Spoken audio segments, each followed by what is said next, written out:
Friends in Recovery, the Addiction Recovery Podcast, is brought to you by the Friends in Recovery community, a thriving network of individuals who are fighting back against the stigma of addiction.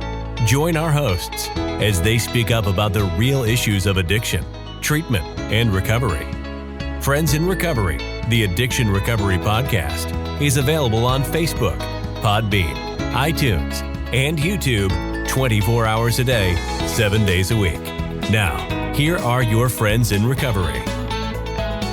Welcome, everybody, to the Friends in Recovery podcast with Jersey Ed. I'm your host, Jersey Ed, along with my two wonderful co-hosts, Buckeye, Bambi, and I'm guessing Super Beth or... Blunt Beth today. Blunt Beth today.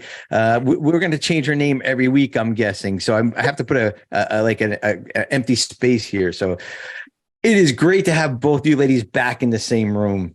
It's like we didn't even miss a beat here. Bambi, on a serious note, our sincere condolences and our sincere whatever you need from us. We're here for you about your brother, and I'm not good at these things. Bambi. We love you, Bambi. Thank you all. And I just want to say I'm wearing my Cleveland Indians hat, not Guardians, a Cleveland Indians hat for my brother. It was his hat. It was his favorite hat. So, and he loved this podcast. He was a big supporter. He knows how Friends in Recovery keeps me sober. And so this is for Chuck. Yay, Chuck. Yes. All right, Chuck. So Bambi's back. We're all ready to go. I was just looking at a text from my doctor that he said they can even add more inches in. So, so that threw me off a little bit. But anyways. And I have long hair.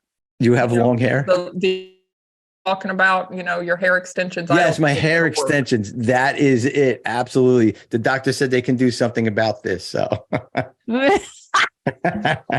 anyways, hair extensions is like giving Bambi a raise. That's right. That's right. That is good, Beth. We're on a roll today. See, we're back. We're back, right? Why didn't I schedule a guest? See? That's right, guys. So today's topic is just the three of us. You're going to get more of this to come. So stay tuned for some good, some amazing recovery. It's May. It is Mental Health Month, ladies. That is what's going on here in Friends in Recovery podcast. We deemed it Mental Health Month. So we're going to try to keep all the topics around mental health for May. Also, we need some people to do some service work, some podcast stuff, some editing, website stuff, fundraising. So if you're interested in doing any of that stuff, contact us at help at friendsinrecoverypodcast.com. Send us some information. You can call us at 800-989-6504 or visit our website at friendsinrecoverycommunity.org. And you can send us an email from there, or you can email us directly. You'll see all our email addresses below us, and send out a nice friendly email address and ask how much did I get added on next week? Hair, that is. Anyways, look for us on the social media, Friends in Recovery Communities, and don't forget to like, subscribe, share, comment, and give us a 5-star review. And I heard this really cool thing a podcast did. They said, and smash that notification button on. I was like, yeah, that's cool. Smash it on, ladies and gentlemen. Well, let me just go a little bit with that. On YouTube, we really need you guys. We need your support. So when you watch our video, it's very important. Engagement is the thing with YouTube. So engagement means you like the video, you subscribe to our channel, turn the notification bells on, and make a comment. So again, our hearts, just put in a purple heart anytime you watch the show. Wait, whoa. You love how she just went purple heart. It was just like natural. It was just like natural. She thought she was going to slip that by us. Yeah. Beth, you and I were too busy trying to figure out how to turn our screens around. At least you caught that. Sorry, baby. Go ahead. No, but it's just really important. Engagement puts us to the forefront so that YouTube, when someone's searching for, say, recovery under YouTube, the more engagement there is, which are the likes, the share our videos. When you watch it, share it with a friend. All of that increases the engagement. It puts us up toward the top of the list for recovery podcasts so that people can find us and get some help. Yeah, absolutely. So do what Bambi said. I don't understand it, but give her a call at 800-989-6504 and ask her what the fuck is she talking about. No, I'm just kidding. Speaking of Purple Hearts, that's Bambi. Give her some Purple Hearts in the comments below. Beth, Black Hearts, and myself, Blue Hearts. And, there you go. How hard is it just to put some hearts, right? Like you smash a heart down and then you go. Don't, just leave the thing on the counter, let it play out, go take your shower, your bath, cut the lawn, whatever it is. No, we want you to listen. We talk about important stuff here, but if you can't listen, just let it run while you go to sleep. Exactly. Yes. Is that the tricks? Bambi, that's the trick. Listen to us every night to go to sleep. We bore people to sleep. Oh my God. We're good for something. We are good at something. We are excellent at boring people to sleep. Also, I'd like to thank all of our donors who makes this show possible. Don't forget, Friends in Recovery podcast is part of the Fire Network. So go to our website to donate and also to check out what the Fire Network is. I want to talk about donations real quick, since it's just a few, just us today. In a serious note, guys, this is how this runs on donations. Obviously we'd find a way if we didn't have donations, because this is really important. Same thing with the meetings, but just a little bit goes a long way. If a few people gave if a lot of people gave a few dollars, it would go a long way, and that's part of the giving back process. That's part of, of service. It really is, so if you have it, please donate. If you don't, that's okay. Get as much as you can either way out of these shows, out of our meetings and everything. And we appreciate everybody, everybody's donations in the past and in the future. So it's that time of the show, ladies. It's sober shout out time. And I'll put a Bambi up first, since she hasn't been here for a while. I'm sure she has about 1,000 sober shout outs to go through. So we'll let her go first. Well, you would think I would, but I don't, because I have been so out of it the last couple of weeks. So next week I'll catch up probably. But I have one sober shout out to a very special friend. She's a friend in recovery. Always comes to my Morning Glory beginners meeting that I host. But Danya has 1 year. All right, and, Danya. Yeah. Danya has 1 year. Really? Mm-hmm. Wow. Okay. Danya. God, it seemed like it was much. I remember when she came in, and that was a year ago. It will be when this show airs. Okay. Well, congratulations, Danya. So only one? That's my only one. Like I say, I'll probably catch up with the list next week, but I wasn't prepared. Yes, I have Bambi working her fingers to the bones. I have put in some talk about service work. I think I'm over my quota or something for this week. Yes, you might be. I think if you look service work up in a dictionary, Bambi's face is there, or on the internet. It's the internet now, right? Nobody uses dictionaries anymore, right? No. Wow, okay. Dictionary. What's a dictionary? Hold on. Wait. I use one every single morning. Right you here. Have an actual I swear paper dictionary? to God, yes. Because why? You know what? If I can't spell a word, I can easily Google it or whatever. But what am I going to learn? Buy, B-U-Y or B-U-I, whatever. I can't even spell it. I'll have to hold on. Let me look it up. No, just kidding. But if I read it in here, I learn it. So okay. I want to know what that says, because it says the best dictionary for is what we could see. Does it say for dummies or for students? For students. Oh my God. I stole it from my daughter. So she does not have a dictionary, which if she walked into college with this thing, I think she would be probably laughed out. So It is much better here in my podcast studio. So anyways, what do you have for shout outs there, Beth? Anybody? So I'm going to give a shout out to my friend Angela Facone. who's one of my favorite people. She actually came up to me at an event a couple of weeks ago, and she's like, "I saw you on your podcast," and Wow. like I was a little devastated, actually, but one of three. Well, no, one of four now because we always had three. So no, one of four. Now we have 4 people watching the show. But it was just so sweet that she was just like, "I saw you on the podcast, and it was so great to see you." And yeah, it made me kind of rethink, but maybe I should be putting makeup on more often when thanks, Angela. I love you.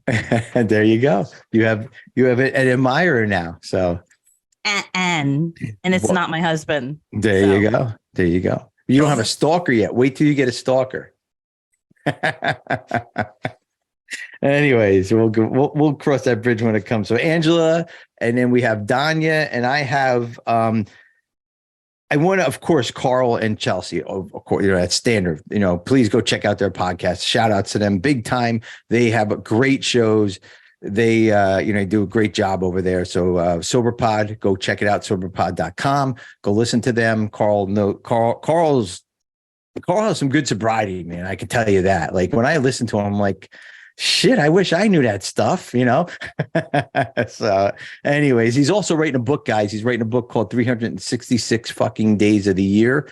It's kind of like a daily, it's kind of like a daily reflections book with the Carl twist in it. So look for that soon. We will put it up on here as soon as we know it. We'll put it up on our website. We'll make sure that, everybody has access to it. So my shout outs are right now, and Bambi, you know this because you're always on the meetings. We have so many newcomers with just days coming on the meeting. And I love that because it means people are healing. That means people are getting this program. People are coming in. Don't get me wrong. I love all our regulars and all the people that have time, but to see a kind of a flow of newcomers really just kind of thrills me. So I want to welcome all the newcomers on all of our meetings. You know who you are. We love you guys dearly. And we're always here for you guys. You can always reach out to any of us. So that is who I have my sober shout out for today. So, and speaking of meetings, don't forget about our twice daily meetings on Zoom. You can find them all, of course, on our website at friendsandrecoverycommunity.org. along with this show and everything else you can find on there of us. So, guys, Bambi, we haven't done this in a long time, but you know what it is. Question of the week. Question of the week. Question of the week. Yes, it is, guys. And we have a good question of the week, one that we had to kind of think of because Beth said she can't think too deep today. So, of course, I come up with a really deep question.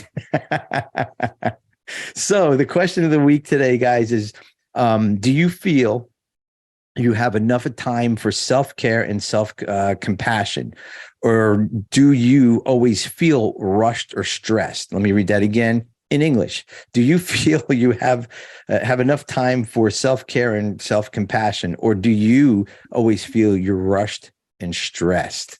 So, Beth, I'm going to throw it right at you right now. What is your answer to that question? So this is actually really interesting because I'm an alcoholic. I ebb and flow with this question. Are you ready? So I get up in the morning and the first thing I do is take care of myself, right? I was always taught you cannot help anybody. You have to put the oxygen mask on yourself first. Mm-hmm. So I was raised, we do self-care in the morning, right? So I do my 11-step morning routine. Mm-hmm. And then I ask myself, like, what do I need to do for myself today? And a lot of the time, and again, it ebbs and it flows. And, times like now, like I showed Bambi and Ed my desk, which is to the left of me right now, which is chaos. Like there's so much going on and I have so much follow-up I have to do. And guess who sucks at follow-up? But, so there are days where self-care is, Beth, you need to take an hour and just do you and be quiet or watch TikTok or play your dumb phone game. And then there are other times where self-care is you need to get up at the ass crack of dawn, do a quick 11-step and then go downstairs and just do something with that pile. So it's like, it really like, and the common thread here is that 11th step in the morning, right? We look at the 24 hours ahead. We, when we feel fear or insecurity, we ask God at once for an intuitive thought or a direction. We relax, we take it easy. We find that this just comes. And so I do that every morning, and I let God tell me, Beth, what is Beth's self-care going to look like today? And it varies day to day. So, for a long time, I always thought that self-care was manicure, massage, getting, something that feels good. But, and I guess at the bottom of it, it is, but in order for me to feel good, I have to make sure all my bills are paid. So self-care is paying my bills. Self-care is getting my oil changed. Self-care is, paying attention to my kids. If I feel too separated from my kids, I start to feel bad as a mom, which that is not self-care, right? So, yes, a lot of the time I do like to sit in quiet, or I do like to go for a long, slow walk because I don't do anything quickly. And, but a lot of the time too, it's, what, Beth, you're going to get up, you're going to just go downstairs. You're just going to do whatever comes up on the top of your pile on your desk, because like you were saying in the question, you just feel rushed and always behind. That's, you know what I mean? For me, when I feel rushed and behind, it means I need to step away from the public and spend time on the back end. And when I feel lonely, it's time to take a step forward into the public and start to connect with other people. So yeah, for me, it's that 11th step. And I have learned over the years, I have a very low threshold for not taking care of myself. And the people around me, they know it really quickly, because I am at my core an asshole. And we've never seen that yet. Yes, you're so funny. And so if I'm not taking care of myself, it's apparent to everybody around me, and it's just figuring out, what does that self-care look like today? So I've rambled. Sorry. No, that's good. No, I like how you said that. Like it's apparent to everybody around me, right? When you're an asshole.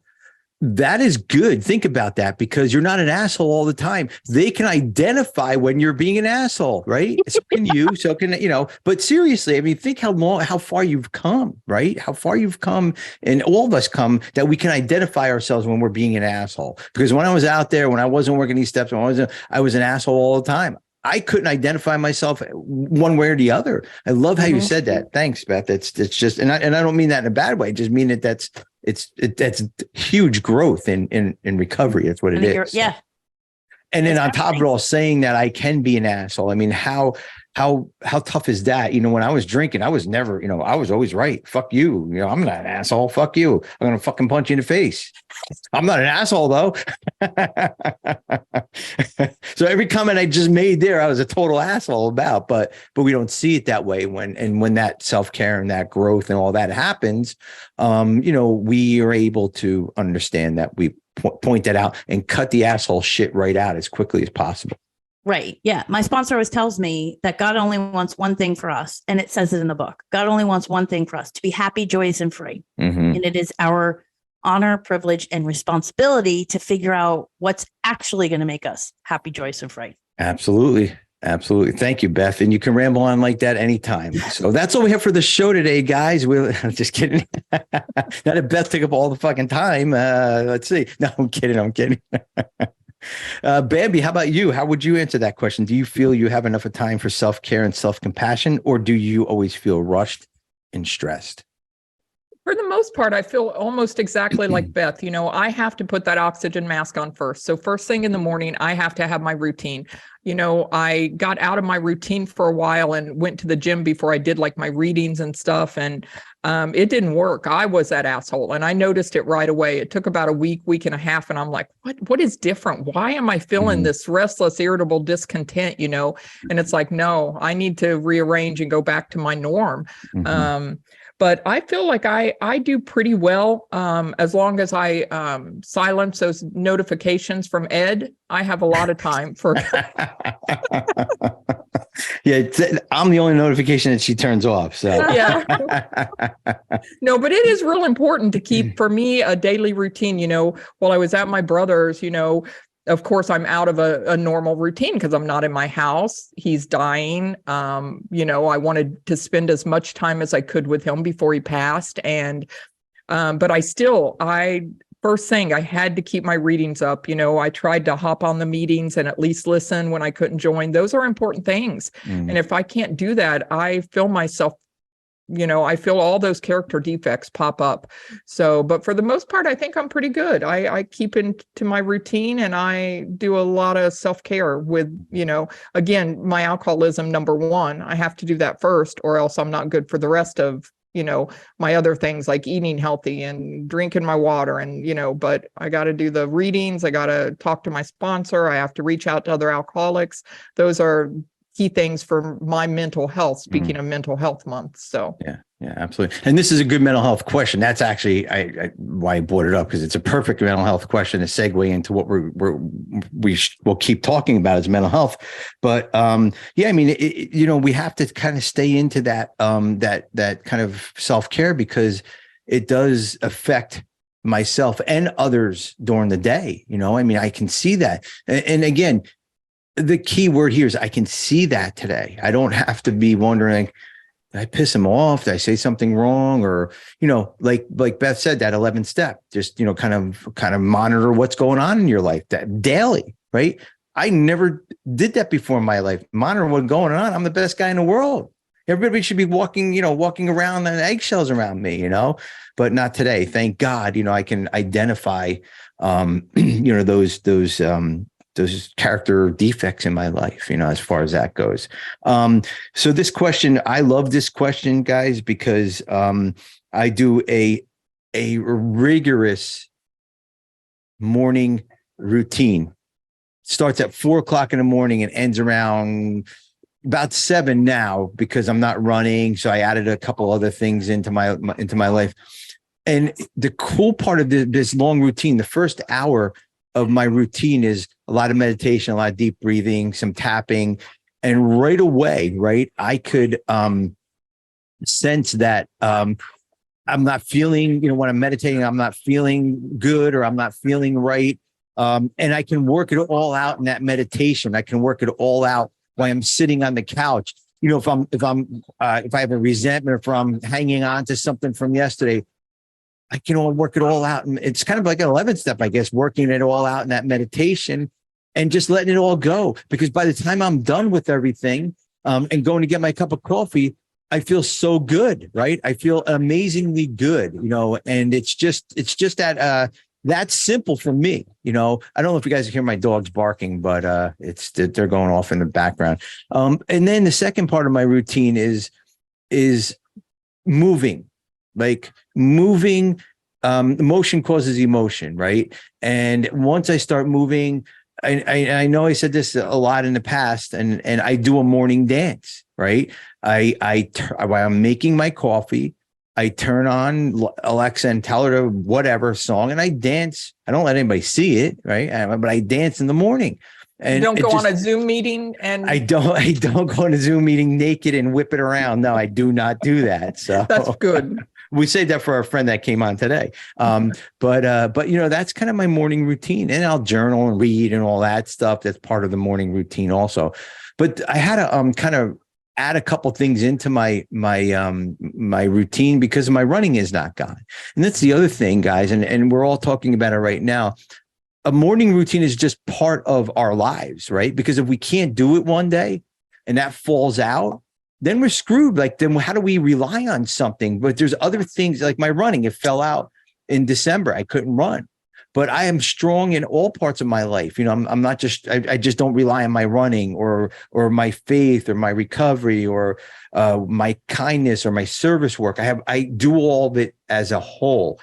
And that's what keeps me running and going and kind of, the mental health staying up to par. The good thing about my morning routine, and you ladies, and we can just keep talking about the subject if you want, because it's a great mental health subject. The good thing about my morning routine is that as shit comes up during the day, I can identify it then, and I can really pick it out saying, okay, that's something I was meditating on, or that's something that I know I shouldn't be there, because I'm really being conscious of not being an asshole, or like I say, I'm being a kind human being. My sole kind of goal in life, on top of a billion other things, is just to be a good human being. That's it. Just a good human being. And if I could be a good human being, I'll reach all my other goals. I really will. I really will. So, and I'll have a lot of people on my side versus nobody, So that's kind of what my morning routine is. And, I think, did we have a couple of people saying something on Facebook, Bambi? We did. Did you, Beth, you want to read them? I seen a couple things come through here. I love what I think it's Ashley. Mm-hmm. Ashley laughed a lot, which I love. And she said, do I have enough time? Absolutely. Do I make the time for it? Definitely not most of the time. I do dance for myself, which is awesome. Try eating healthy and try to intentionally sit at some point in the day to breathe. Dude, can I just tell you how like my whole fucking life gets better when I realize that I have not been breathing for like 3 days. Yeah. Yeah. Like even like, I think it was a doctor that pointed it out to me. Like I'm a natural shallow breather. So I'm like yawning all the time thinking I'm tired, but it's just, I'm not getting oxygen. Anyway, to breathe, sometimes it's literally all I can do. Listen, I have to tell you too, like, if you have small children, don't think you're getting that like 45-minute meditation. No. Dude, it's definitely like, not. I remember Ben was 4 and Violet was like itty bitty and only but in body. She was always mighty in voice. And I would get like 3 minutes. So yeah, if that's like all you get, then God's not judging you. Nope. And any human that is can just fuck off. And that's why I'm Blunt Beth today. That's right. Blunt Beth is out and running around. So actually, Stacy said I was an asshole the other day and identified it and apologized to Ed. Me? Yeah. She did. That is your wife. That is my wife. Absolutely. She did.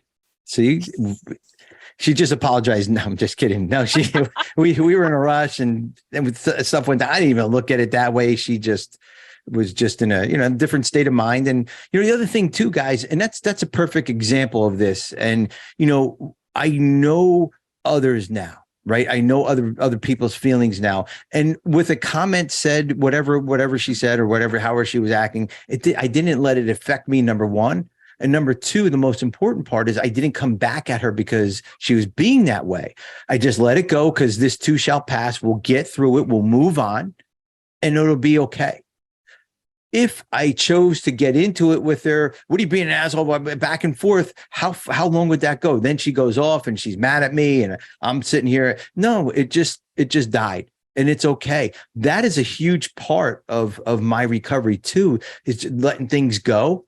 And understanding other people, if they're happy, sad, whatever it is. I understand other people. I do want to get back to what Ashley said because it's that is great. Even if I sit down and breathe for a second, guys, this morning routine and the things that we do on here, we didn't just wake up one morning and I didn't say I'm going to sit from 4 o'clock in the morning to 7 o'clock in the morning and do my morning routine, right? It did not happen that way, right?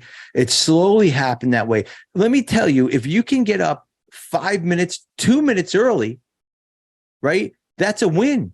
We're not saying get up 2 hours early, get up 2 minutes early. One day, 2 days later, get up 3 minutes early, get up 4 minutes early. By the end of the week, you're up 5 minutes earlier and you don't even notice it. All you got to do is just set that alarm back a little bit. And then that's how you get some of the self-care in. And I'm not saying do it crazy like I do it, but whatever that self-care looks like to you. So we are not those assholes, or so we can be those good human beings in the rest of our day. Yep. It doesn't need to be this long overdrawn thing. It's just what I enjoy. And that's in this point in time in my life. I don't know what's going to look like a year from now, a month from now. I don't know, Well, I mean, it's also doesn't have to just be in the morning. So like, I know for me, when I had toddlers, it was that 2, 3, 5 seconds in the morning. And then it was another 10 minutes after drop off. Like dropping your kids off, and dude, you can, it's visceral. You can feel the shift, the energy, the noise, everything. You get those little fuckers out of the car and it's like a whole new world. Yeah, you know that's true. Like, but I really actually, so Ashley also, I think it's also said, she said, I know I'm good when my kids want me to stay home. Oh. And I know I'm not spiritual when they're looking at their wrists saying, don't you have a meeting to go to? Well, that would be telling, wouldn't it? Wow. From the mouth of babes. Yeah, my kids are the same way. My kids don't even look at their watch. Like, they just look at me and they're like, get out. Just to let Ashley know, this is going on the internet. It's going to be there forever, right? You know that, right? It'll get buried deep one day, but your kids will find it. Your kids will find it. Anyways, no, that is true. That is true. And you know what? Get Beth. I want to just comment on the breathing thing, because, our listeners, our viewers know us as Friends in Recovery, mostly focused on, alcohol and drugs. But, Friends in Recovery has so much more. And we have this amazing meeting called Trauma to Triumph for anyone with trauma in their past. And our trauma coach has us literally setting an alarm to remind us to breathe 3 times throughout the day. Wow. And, but I mean, I've learned so much from that. So y'all, you're missing out if you haven't checked out some of our specialty meetings and things like that. Like today alone, we're having a food, body, and self meeting. So, I mean, it's just so much more, because recovery can be a lot more than just alcohol and drugs. Yeah, absolutely. And you're right. It's a whole, well, I mean, think about it. That was just a symptom. The alcohol and drugs were just a symptom of our disease. Yeah. Right. This disease goes deeper than what, than just, the newcomer. Again, I mentioned about all the newcomers coming on and, they're struggling just to stay away from the booze, but wait till that booze goes away and you don't have the desire to drink anymore. And it's like, okay, well, now what do I do? What do I do with these feelings? Who do I tell to fuck off today, without getting punched in the face, and then you have to kind of deal with that. And there's different parts of recovery and different parts of, how we handle our mental health.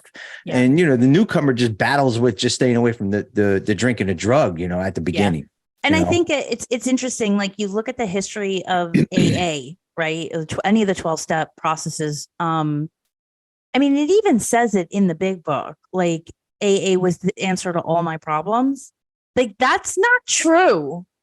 If you think the big book or AA is going to fix everything, like you're going to stay sick. And if you stay sick, you're going to drink. Like it's interesting because it says in a different part in the book where it says we don't belittle psychiatrists and doctors and therapists. Like that's what they're there for. Those are outside issues. Like I think that it's so working in the field, I've seen numerous causes for addiction. Right. You've got like the small percentage of us that like you could have given us the Primo Life package and we still would have wound up alcoholic. Of course. Then there's trauma induced addiction, right? Whether it's alcoholism addiction, it doesn't matter. And then there's like literal the opiate epidemic of how many people come into opiate treatment and say, I was given a prescription, right? Right. If we're not looking at the totality of being a whole human, and we box ourselves into being an alcoholic, box ourselves into only belonging to AA or only belonging to a church or only going to my therapist. Like we're limiting ourselves. We're really good. And I think this is a direct result of trauma. Everybody has trauma, but I think this is a direct result of trauma where it's like, oh, this is safe. I'm staying here. I'm never going to shift or change or look at anything different ever again because I'm not as broken as I was 10 minutes ago, not realizing that the broader we start to look for growth, the more spaces we will feel safe in. Well, it's good jumping into that staying out of the comfort zone, right? Once we're out of that comfort zone, we grow, but being in that uncomfortable area, we don't know we're growing, right? We don't understand that, jump out of that safe area. What if it's from trauma, whatever it is, job, I don't know, whatever. Once you jump out of it, you're like, is this the right decision? Why is this feeling like this? Blah, blah, blah. And then a week, 2 weeks, a year later, like, thank God I did that. Thank God. Thank God I did that, because look at the fucking growth that I have now, right? Yep. Perfect. Thank you for bringing that up, Beth. That is so true. If you do stay in that box, like, you're done. You're done. Yeah. And listen, I know people, like, we used to mess. I know this is horrible. But we used to mess with this guy at one of my home groups. He sat in the same chair for 40 years. He sat in the same chair in the same meeting for 40 years. And if you sat in his chair, the explosion. I wish we had cell phones, because I would have recorded that shit every fucking week. Oh my God. But his face with red veins popping out, like he couldn't handle it. And I'm like, you've been sober for 40 years and this is the best you can do. Yeah. Yeah. So it's like, I just, I don't know. And it's something you said, Ed, you were saying something about how, like, you know, you're in that comfortable spot so that you can grow. Like, I get how people with trauma and mental health issues get, like, threatened. Oh yeah. By feeling uncomfortable, right? It's a trauma response. Oh yeah. Like, yeah. Absolutely. So it's like, I love that we can come into the rooms or 12-step program or whatever your mode of recovery is. You can come in here and get safe and understand what safe feels like. This is a great, like, platform in my life. Like, my 12-step program, my sponsorship, and my sisterhood are my solid ground. And as I get solidified in that safe ground, then I know it's time to go get uncomfortable, because I can come back to safe ground. Yes. Yeah, absolutely. I can come back and say, I went out and did this and it made me uncomfortable. And I can ask, and specifically for newcomers, I can go back to my solid ground and say, this is what I did. This is how I felt. Is that okay? And those people with more experience can help me gauge, like, yeah, no, that was a bad idea. Don't fucking do that again. Or that shit. Don't do that shit. Yeah. Going to the limelight at 3 months sober, bad plan. Like, not good. It's a bad not plan. Good. Yeah. So, but, you know, hey, I went to this yoga class and I felt exposed. I was on my mat and I felt exposed, and it was really hard. And I started to cry on my mat. This is a personal experience I had years and years and years ago. Brought it back to my sponsorship group and my A, right? My safe home, my safe haven. And they were like, yeah, no, go do that again. Yeah. Yeah. Keep Absolutely. Keep doing that. Yeah. So I like also what you brought up, Beth, is that, you know, you said it before, you know, AA can't be everything. AA can't just be, especially with trauma and mental health. We're not doctors in these rooms. We don't pretend to be one. And if you are talking to a doctor, this program is about identifying and not giving advice. And you know, it's not that place. Please, if you have any mental health issues or trauma that you're trying to work through, you get a professional, hands down, because that growth is going to happen hugely. Yes, you will be safe in the rooms. Yes, you can talk about these things in the rooms, but that's the next step to grow, would be getting that professional. And I have a few professionals that I use in my life almost on a weekly basis, not just my recovery. And you're right. The answer is not in the AA book for everything. It's not. Nope. Recovery related issues. Yes, absolutely. You know, what if you're feeling a certain way because you're not drinking anymore, or if you want to read a story out of the big book and see how you can identify with that person, or if you just want to know how it works, the steps, maybe, you know, understanding how to work the steps. Yes, absolutely. And so 100%. On and so forth. But if you have trauma, don't turn to the big book. Seriously. Don't turn to I got to tell you, inventory, like doing inventory, especially resentment inventory, like there's 4 inventories in the resentment inventory. Yep. When you get to that resentment inventory and you start putting trauma, you start putting abuse, you start putting domestic violence on that shit, you need to take that inventory to somebody that understands trauma in the program, so that they process the inventory the AA way, but in an appropriate way. Absolutely. You need to take that shit to a professional. Yeah. Because in resentment inventory, everything goes back to what I did. And let me tell you something. If you were a kid and you experienced trauma, you didn't do anything. There was no amends. Nope. Right. So, I got to tell you, and I also have to say this, like, Ed and I both work in the mental health and substance use industry. If you're watching this podcast and you're thinking, damn, I wish I had a therapist, or damn, how do I know what kind of therapist to look for? Please email us. Like, please, we've been doing this for decades. I literally know thousands of therapists. Yeah. And we work in a small industry that goes the scope of the entire country. So it doesn't matter where you live. Yeah. Yeah. It doesn't matter what your insurance is. We will help you find somebody. And I'm not trying to plug my job because you don't know what company I work for. It doesn't matter. Yeah. No. But like this is what we do for a profession. Yeah. So if you're looking for some sort of outside help, psychiatrists, therapists, groups, community services, like you'd reach out, send us that email. We may make you an intern on the show. That's true. It's not a bad price to pay, let me tell you. And Bambi could use a break. Yes. Yeah. But it's like we can connect you with outside help. Absolutely. Like, I can't. And you know what? I know asking. Go ahead. No, asking for help is very hard, especially with around those issues, right? Yeah.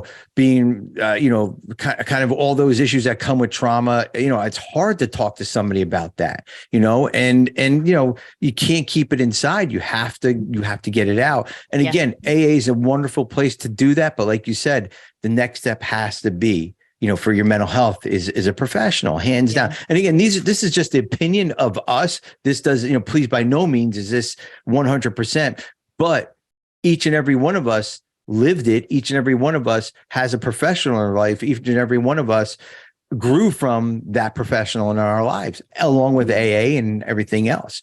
So we're just telling you our experience, strength, and hopes here, what works for us. And the people who came before me, I listened to their experience, strength, and hope. I applied them to my life, and it's a great life today, So that's how it works. That's how this whole program works. And it's funny. I want to go back to the chair story because every week when we go to church, right? We have this one section we sit in. And I'm so hell-bent on getting to church, right? So I can make sure we sit in that same seat. And then I have to slow down. Like when I'm walking through the park, I'm like, slow the fuck down, Ed. It doesn't matter where you sit. I'm like, because I'm thinking, those chairs better be there. Those chairs better be there. Nobody ever be sitting in those chairs. Don't they see me sitting in that chair every week? Then I slow down and I'm like, it's not about that. It's about, once you get into church, it's, and if somebody's there, they're there. If not, it's just like, just sit somewhere else. And that's change. There's nothing wrong with that, But I think it's really great that you can at least not just try to immediately change it, but observe yourself, observe your reaction to somebody being in that seat. Yeah. And am I okay with that reaction? I think you better start sitting in a different seat every week for a while. I agree, Bambi. I'm with you. Come on, Ed. Tomorrow, I want to hear you're in a different seat. All right, I'll go sit in a different seat. But here's my excuse, right? There's an excuse for everything. Stacy wouldn't want to sit in another seat. See, now I know Stacy's watching, and she's going to have something to say about that. I'm sure she will. I hope she does. Guys, we're going to have to wrap up here in a second. But this mental health stuff, I believe that not enough of people talk about it. Number one, we're starting to talk about it. Recovery and drugs and alcohol is mainstream now. Thank God, right? Thank God. Now we need to get mental health. It is starting to become mainstream, but people think, oh, you're going to go take care of your mental health. Oh my God, am I a Looney Tune? Or no, you're not. You're not a bad person getting good. You're a sick person getting well. Better. Like everything else, just like everybody else. Yeah. Yeah. So there's a big stigma behind it that I have those thoughts. Yeah. Everybody has those thoughts, dude. Everybody has those thoughts. I'm telling you, I shouldn't say that, but yes, absolutely, those thoughts. It's just, do we act on them? Do we talk to somebody about them? Whatever we do, we have to just move through them because it's only a thought. That's all it is. Right. And it's interesting. I don't think people get it. It's just that there is stuff that's going on inside every single person that's watching this. There's something going on inside your head on a regular basis that you don't like. And the only way to get it out is to go and have somebody help you find a different way, right? Shift your perspective or, move a muscle, change a thought, like what Ed was talking about. We're all dealing with something. And if you don't want to be dealing with it, for the therapist, but what about, AA meetings and all of that are great, but if you need some extra serotonin, you need to boost to serotonin, some norepinephrine, some, chemical imbalance. Through major depression, psychiatrist therapy or anything like that is going to work through a clinical depression. Absolutely. So, That's a great point. Medications out there, we could go to a whole nother show on all that. Absolutely. Dude, I'm going to tell you, I have major depressive disorder and I'm on medication. Yeah. And if I weren't on medication, I would have killed myself at least a dozen times by now. Oh yeah. Not that you can only succeed at it once, but I would definitely keep trying. Yeah. Well, again, along with AA, psychiatrists, therapists, we get to change our perspective. And if you think if I think I could do that on my own, no, I couldn't. And that's the surrender part. Just not surrendering to the alcohol and drugs, surrendering to every part of my life that's unmanageable. I have to look at every part of my life as unmanageable and figure out, how does it become manageable again? Or how do I get it straightened out? Well, me by trying to figure it out myself is not going to do it. That's number one. Number two, talk to my people in my program, talk to my therapist, talk to my coach, talk to my psychiatrist, talk to you guys, whatever it is. I mean, we have a therapy session before we get on here. And I consider that part of my recovery, part of my whole plan. Me too. We laugh a lot. We go back and forth. But that I look forward to that, ladies, every single week. I really do. And it's part of my recovery. It is. So, guys, great ladies, guys. We say that in Jersey, guys. And Beth, we say that in Jersey. You guys, doing good. It was a really fucking good show today. But no, really good show. Great topic. We're going to keep talking about mental health. It's not talked about enough. That was one of the things that we really wanted to kind of spotlight out here on Friends in Recovery. And again, these are just our opinions and our experiences. That's all. Nothing else. Don't look into it any deeper. We're not professionals. It's what we experience in our lives. So if you have any questions, please email us at help@friendsinrecoverypodcast.com. Email us below. You'll see our email addresses up, or call us at 800-737-0933. And if there is a real mental health emergency, please go to your local emergency room or call 911. That is very, very important because they'll help you get through it. It's just temporary, and there's nothing wrong with taking care of yourself, however that looks. Yep. Ladies, great show. We're, we're looking forward to talking about this message a little further in a month. And, like I always say, stay sober, everybody. This concludes this episode of Friends in Recovery, the Addiction Recovery Podcast. Follow us on Facebook for past shows and updates, and enjoy free access to twice daily support meetings. Friends in Recovery, the Addiction Recovery Podcast, is available on Facebook, Podbean, iTunes, and YouTube 24 hours a day, 7 days a week.